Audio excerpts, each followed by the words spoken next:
But the question is divine assurance enough when you are daily bombarded with a different reality? God goes beyond assurance.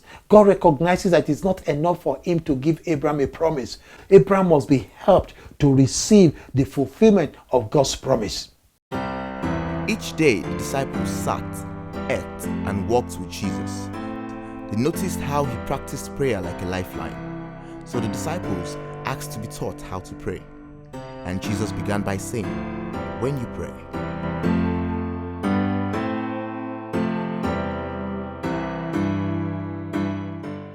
remember where we looked at in the last episode. Verse 1, after this event, the word of the Lord came to Abram in a vision. Do not be afraid, Abram. I am your shield, your very great reward. Verse 2, but Abram replied, O Lord God, what can you give me, since I remain childless? And the heir of my house is Eliezer of Damascus. Now, I like to read that from NKJV. It says, verse 2 of New King James Version, but Abram said, Lord God, what will you give me, seeing I go childless? And the heir of my house is Eliezer of Damascus. The ERV, easy to read, says, Lord God, there is nothing you can give me that will make me happy, because I have no son. My slave Eliezer from Damascus will get everything I own after I die. Now, what do we notice about Abram? Abram is open, he's frank, he's honest and direct. He tells God as he sees it.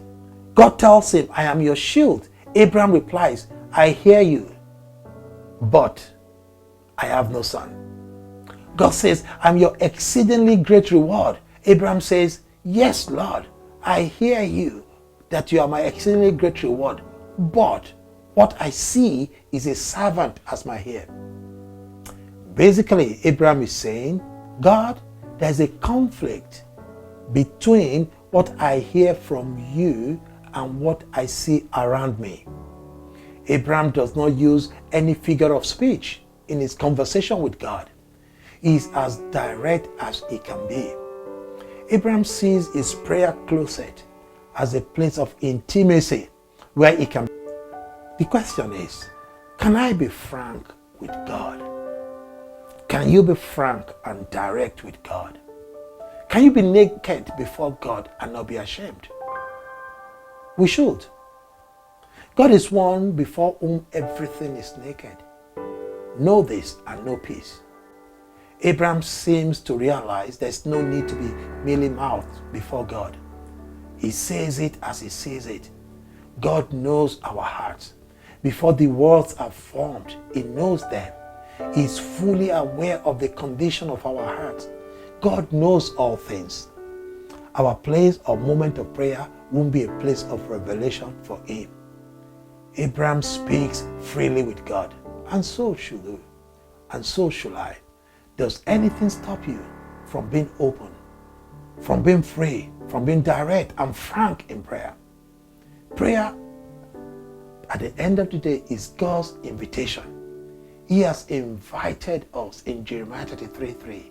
Call upon me and I will answer. We can afford to be all these things. We can afford to be open. We can afford to be free. We can afford to be direct. We can afford to be frank. Can you think of anyone who tried to hide from God? Of course, you can. Our first parents, Adam and Eve in the garden. It beats me how anyone can think they can hide from God. So what stops us from being direct with God? Verse 4, he says there, then the word of the Lord came to Abram, saying, this one will not be your heir, but one who comes from your own body will be your heir. God assures him. But the question is divine assurance enough when you are daily bombarded with a different reality? God goes beyond assurance. God recognizes that it's not enough for him to give Abram a promise. Abram must be helped to receive the fulfillment of God's promise. How do you get an airplane to a community that has no landing pad?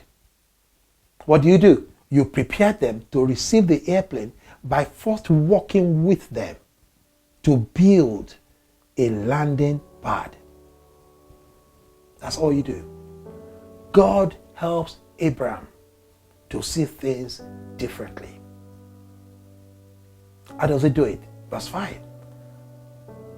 Remember verse 4. God assures him, this one will not be your heir. That's what he tells him. But the one who comes from your own body will be your heir. But is that enough for Abraham? God, knowing that it wasn't enough, it now goes on to help him. Verse 5. And the Lord took him outside and said, now look to the heavens and count the stars, if you are able. And he told him, so shall your offspring be. Wow. Can you see what I'm saying? Remember, Abraham tells God, I'm going childless. You haven't given me any offspring. And then God says, no, you're going to have a child from your own loins. Your heir will be someone from your own loins, not someone, not a slave. And then to reinforce that, God now takes him outside and shows him the stars. Definitely, that wasn't the first time Abraham will be seeing the stars. But from that day, the stars will look differently to Abraham. Instead of seeing the stars as they are ordinarily, he would begin to see them as a picture of his descendants. The stars take a different meaning from this prayer session of Abraham. It takes a different meaning. Everybody sees the stars in the skies. Abraham begins to see his descendants in the sky. The stars remind him regularly of God's promise and assurance. So instead of constantly looking at Eliezer, his servant, as he's here, he sees the stars as a constant reminder of God's promise and commitment. Something has changed. His circumstances have not changed, but something has changed in Abraham. What has changed? Verse 6. Abraham believed the Lord, and it was credited to him as righteousness. Wow. In the place of prayer, faith has come. Faith has come. And not only that, faith has brought with it righteousness. From this experience, Abraham is now rightly connected to God, because righteousness simply means rightly connected. Why? He believed God. Something has happened. There's a change going on in the in Abraham's mind and soul. Faith has come. Faith has brought with it righteousness. He's now rightly connected to God. A connection has been made. A connection has been established between the giver and the receiver. A connection has been made between the promise giver and the promise receiver.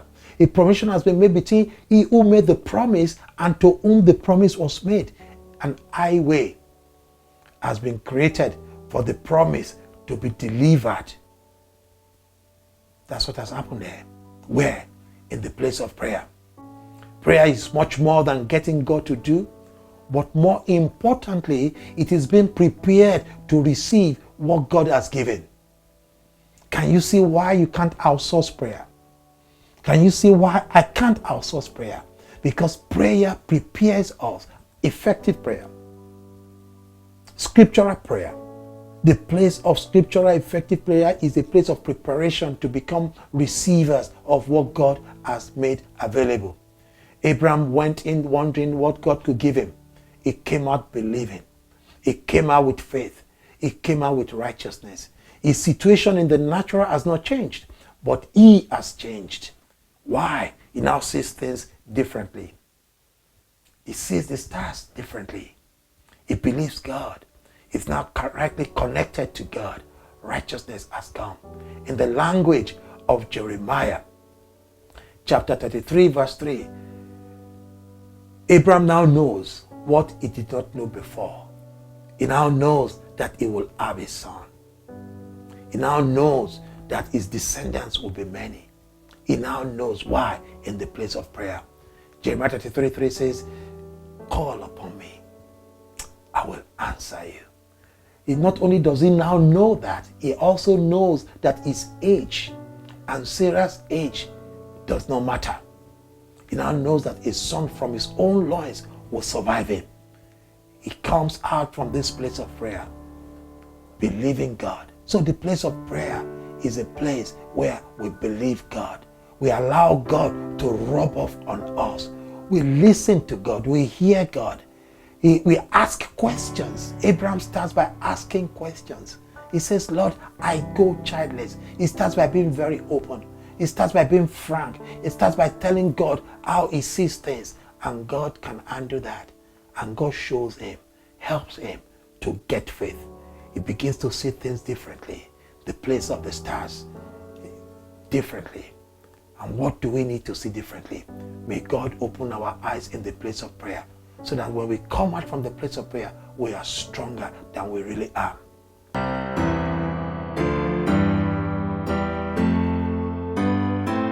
Thanks for watching. What did you hear? More importantly, what will you do with what you've heard? Remember, prayer is not mere activity or ritual, but a license for heaven's interference.